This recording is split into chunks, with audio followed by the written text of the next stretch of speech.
Ninaposema hivi ninamaanisha wanawake walioko hapa hawako hivyo, lakini wale wenzao walio kule nje. Kwa hiyo mkawaambie wale wenzenu walioko nje. Siku moja niliwaambia hakuna mwanamke ambaye kama amevurugwa unaona kali hapo nyumbani, unajiuliza kaka mama mbona kamebadilika, kaka bibi mbona kako tofauti. Ukiona kama mama kali, kuna namna ya kukatreat mpaka kakarudi, katoe out. Ukiona tu mara kamekasirika, mara kamefuata hakajatolewa nje, we tafuta hela zako, kodisha tukutuku au huba, kapeleke huko, kakazungushe. Hata kama una hela, kazungushe madukani humo, kazungushe, kaulizie bei, kati hii nzuri, tutakuja kuchukua, ngoja tuangalie na Mungu akitujalia tutakuja.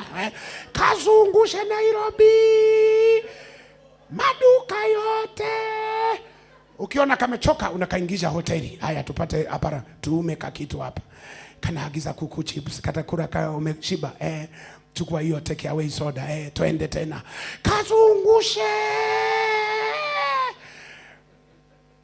Alafu jioni unakarudisha nyumbani. Kakohoi.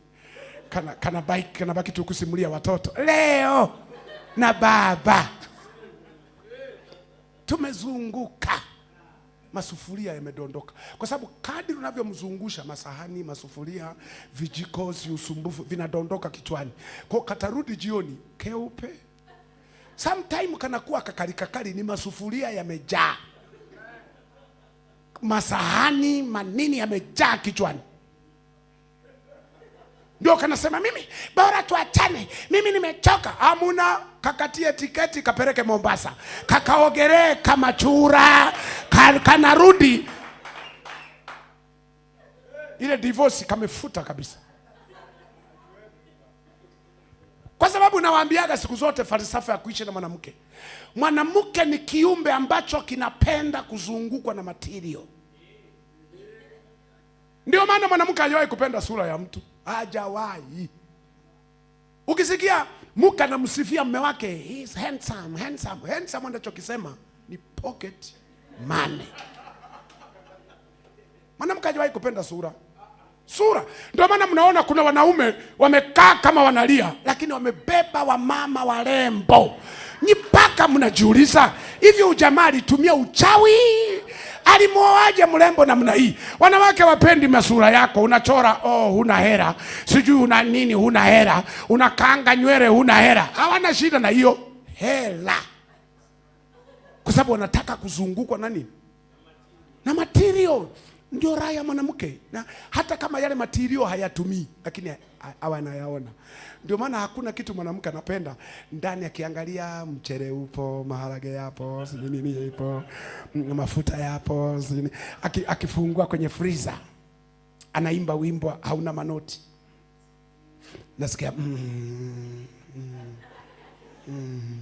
yani anaangalia hapa pana juice, pana nini, pana juice paka mwisho hanywa hata kunywa, sema anyway nitakunywa baadaye. Roho yake imefurahi kwamba material yapo.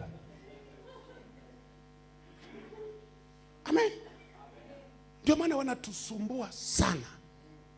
Anataka manguo yawe mengi, hata kama havai, lakini aone la kijani lipo, nyekundu ipo, fupi lipo, refu lipo. Raha yake ni kuyaona. Yaani akitaka kuvaa, anataka chomoe magauni kama 5 hivi. Ila anavaa gauni moja 5, anaweka kitandani, anaweka kingine. Wengine hata hivi wako hapa, wameacha magauni kitandani, watayapanga baadaye. Wameyachomoa. Hata viatu alivyovaa sio hivyo alipanga.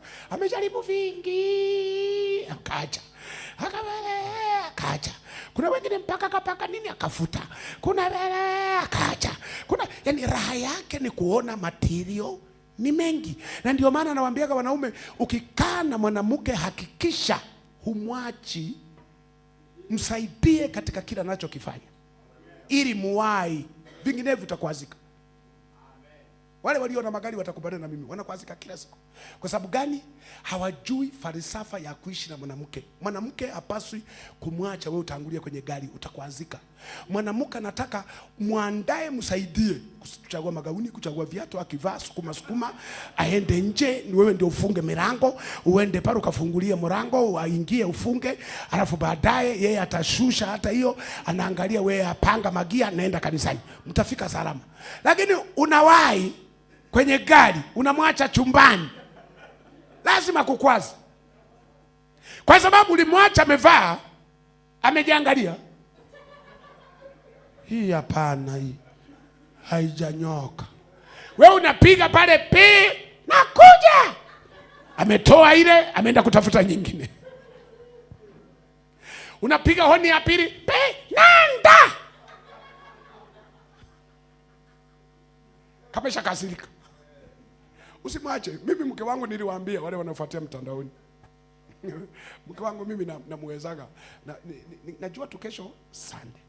Kwa sababu hakuna siku ngumu kwa watumishi kama Saturday. Saturday unapaswa kuwa umeokoka kuliko Paulo. Ndio siku hawa viumbe wanakuwa wakorofi hujawahi kuona. Wanataka kukutoa kwenye reli kesho kwenye ibada. Hiyo siku ya Saturday nawaambiaga wachungaji, ngoja nikupe kodi. Nikupe password. Wachungaji niwape password. Siku ya Saturday ndio siku ambayo chukua kazi zote pale nyumbani. Si uliandaa neno uko tayari? Hiyo Saturday ndio pika chai, msaidie kupika, safisha nyumba, fanya nini. Unaandaa ibada yako salama. Vinginevyo hawa viumbe wanaweza kukutoa kwenye reli. Sasa mimi ninachofanya Saturday, namuita mke wangu, kesho nataka kesho upendeze. Kweli? Napendezaje? Namwambia ili gauni, hii dress ukivaa hii, hai, unapendeza. Kweli? Ngoja nikunyoshe. Nyosha kama ni ya kunyosha, maana wenzetu nguo za kunyosha ni chache. Mungu aliona wasumbufu, kwa hiyo wanavaa nguo hazihitaji sana pasi ili kutupunguzia mzigo wanaume. Kwa hiyo unamsaidia, unaziweka. Unasema sasa hili gauni, hii dress inaendana na hii viatu. Ukivaa hivi viatu, anasema kweli? Ya, unachukua vile viatu, unafuta, unaviweka hapo.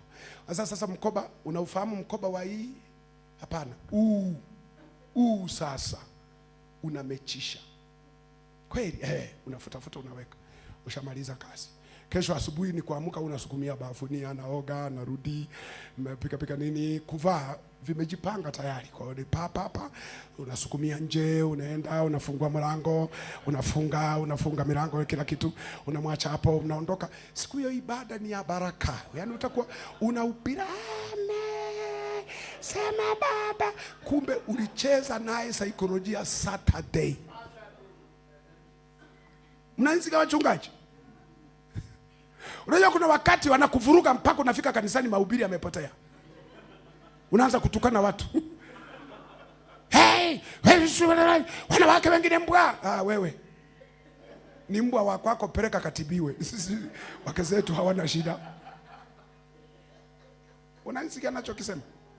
Kwa hiyo Mungu anatupa sipana za maisha yetu. Lakini wengine ni wasumbufu.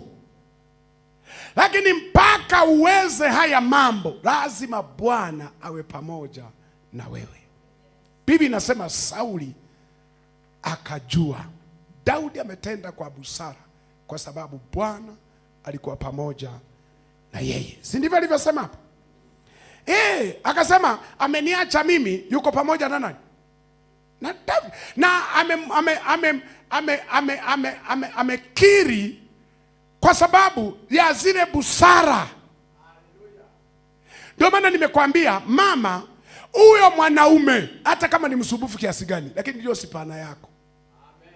Kuna wakati mama unaamka asubuhi, unamwamsha mume wako, anambia amka. Kuna shida gani? Nitaka nikwambie. Unaniambia nini? Kwamba wewe una bahati. Ya nini? kunioa mimi. Yaani wewe mume wangu, mimi nakwambia, ungeoa mwanamke mwingine wewe saizi ungekuwa single. Mungu alikupa mimi mwenye kifua ambaye navumilia tuvurugu twako tote. Mwisho hapa. Ngoja nikakupikia chai. Jivunie hicho kiumbe. Najua kuna wanaume ni wagumu kukaa nao, ni wagumu. Ndio maana nilisema kuna wanaume ukitoka naye Januari mpaka Disemba celebrate. Ni wagumu. Kuna wanaume wagumu, msituone hivi. Msituone hivi tunachangamka mbele ya watu, mbele ya kuna wanaume wanafiki. Anacheka na wake za watu, anacheka mpaka mnasema, ila kwa kweli huyu mwenzetu amepata mume." We, anaishi na soja ambaye hajawahi kwenda jeshi. Kuna wanaume ni masoja kwenye nyumba zao. Hawacheki na wake zao, hawachezi. Alipokuwa fiancé, alikuwa anamshikashika masikio, anampiga. Baada ya kumwoa, distance. Ngoja nikwambie, wanawake hawakui, hawabadiliki. Ulivyocheza naye akiwa fiancé, anataka kucheza naye hata akiwa na watoto 6. Bado anataka kumshikeshike, ndo anasikia raha. Anataka kuingia jikoni, umpige kidogo, useme, "Unapika nini?" Mpaka sasa ndo unipige, anauliza. Moyoni anasema ongeza la pili. Anasikia raha. Yaani ukishika masikio unamwambia, unakaanga. Kama mesuka tunywele kama twa binti yangu na tukusanya huko nyuma, unasema anasikia raha. Sasa mke wako amekusanya nywele nyingi hata uzishiki. Anajiuliza, niliingia hasara ya bure. Wanaume, unacheza na mke wako mpaka leo au distance? Uoni hata wivu anavyocheza na watoto wako, anawarusha juu. Ukiona anarusha na kuangalia, anakuambia na mimi hivi.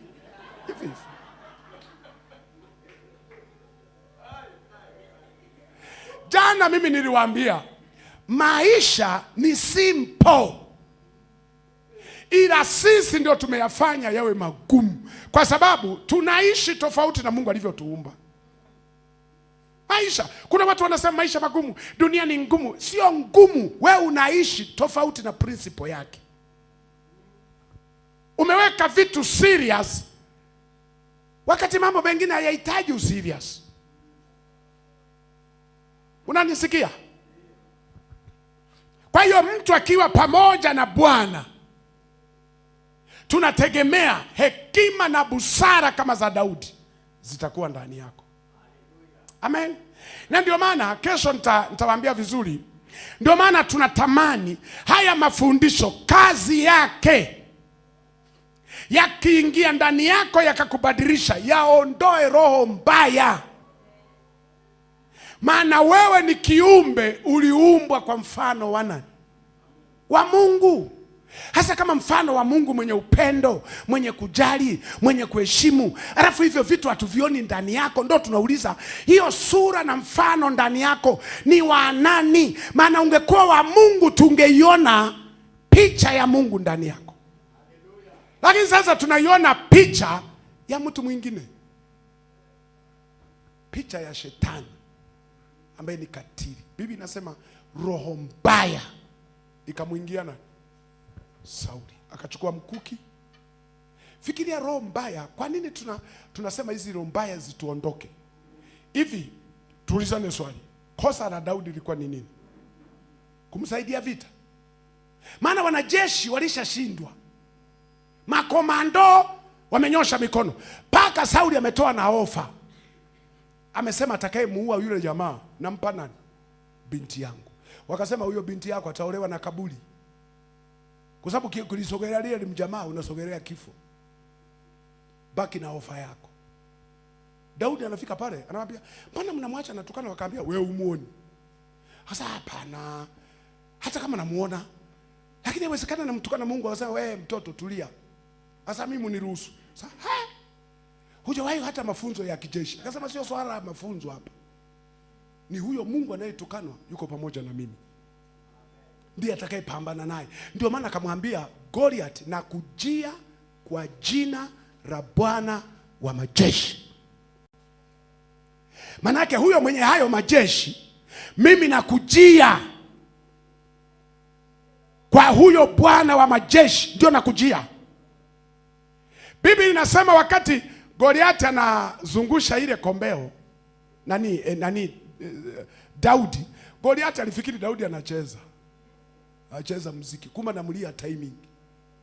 Amezubaa hivi, pigwa jiwe chini. Unajua kilichotokea? Daudi mwenyewe ndiye alikuwa naamini lile jiwe limemaliza kazi. Wanajeshi wa Goliath hawaamini, wanajeshi wa Israeli hawaamini. Wanajua tu Goliath amelala, hiyo ni tekniki ya kumkamata Daudi. Wakati Daudi anasogea, nafikiri ni vile sikuwepo, lakini nimepewa akili ya kufikiri, na usiilimiti akili yangu kufikiri. Nafikiri wengine walianza kumuita, usiende. So unajua kuna watu ambao wanaangalia katika ulimwengu wa mwili wakati wewe unaangalia katika ulimwengu wa roho. Amen. Ndio, si kuna watu mpaka wanakuzomea kuja kwako kanisani. Unapoteza muda. Kanisani unapata nini? Hawajui katika ulimwengu wa roho nini unachokifuata hapa kanisani. Amen. Biblia inasema wakati anaenda walikuja kuamini. Pale Daudi amekata kichwa, kinanyenyuliwa juu, ndo Waisraeli wanaamini na wale kule wanaamini. Ndio maana nawaambiaga watu, kuna vitu Mungu atakufanyia hata wale ambao hawaamini watakiona kichwa. Nilikuwa na ushuhuda mmoja, familia yangu nilikuwa nawaambia tunapojenga tuache kabarabara kwa sababu Mungu huko mbele atatupa magari. Walicheka pamoja na mama yao. Wanasema magari ya kwetu au ya wale wanaokuja kukutafuta? Kaambia ya kwetu. Akasema wakati huo baisikeli sina hata moto na ubiri. Unajua mimi Mungu alianza kunipa kipawa cha kuhubiri, sina kitu. Ninakaa kwenye kanyumba kamejengwa kwa matope, lakini naalikwa Zambia, Afrika Kusini, naenda Uingereza. Sasa siku moja mtu mmoja alikuja anasema ngoja nikaonane na Mgogo. Sasa akafika pale maeneo ya kwetu, akauliza kwa Mgogo wapi? Akamwambia hapo. Akasema hamjanielewa, na maanisha yule mhubiri yule anayezunguka Tanzania nzima. Akasema kwake hapo. Akasema hivi mnamuelewa naye msema? Wakasema si Mgogo yule anahubiri? Kwake hapo. Hawakuamini. Yule mtu akawaambia nyie nenda, mkikuta sio yeye tumtafute mnayemtaka. Wakaja wakanikuta niko hapo na kula ugali. Pastor ndio hapa nyumbani? Okay. Kwa hiyo hapa ndio nyumbani kabisa? Ndio nyumbani. Ndio nyumbani. Hauna mji mwingine? Naambia ndio hapa. Sasa waliondoka hapo wakafanya na maombi wakaenda. Sasa Mungu mimi nikamwambia Mungu, uliweka huduma ndani yangu niwahubirie watu, na siwezi kuacha kuhubiri eti kwa sababu hujanibariki. Hapa anayeaibika ni wewe. Umeweka kitu kikubwa ndani yangu lakini hujakiwekea box zuri. Unajua kinachofanya tunanunua juisi ni nini? Box. Unaona apple, mango, si nini mpaka mate yanakutoka kwa sababu ya box. Nikapesa wewe box hujaweka sawa.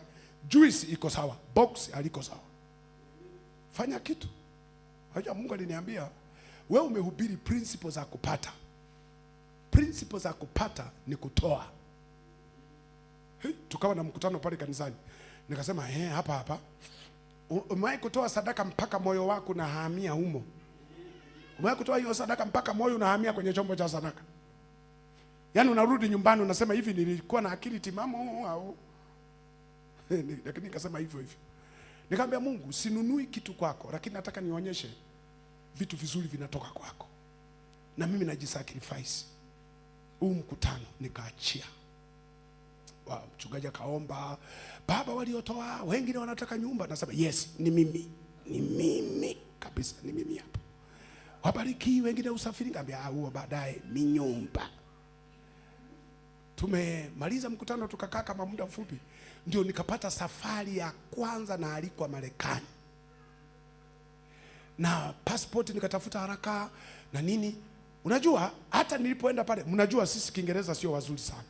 Sasa naenda kwenye interview, nimeunganisha vocabularies na sorotape. Yaani kwamba wakiniuliza hivi nitajibu hivi, nafanya practical, wakisema nini nitasema nini, kafanya practical usiku kucha. Nafika kwenye interview, kumbe interview yangu ilikuwa sadaka niliyotoa.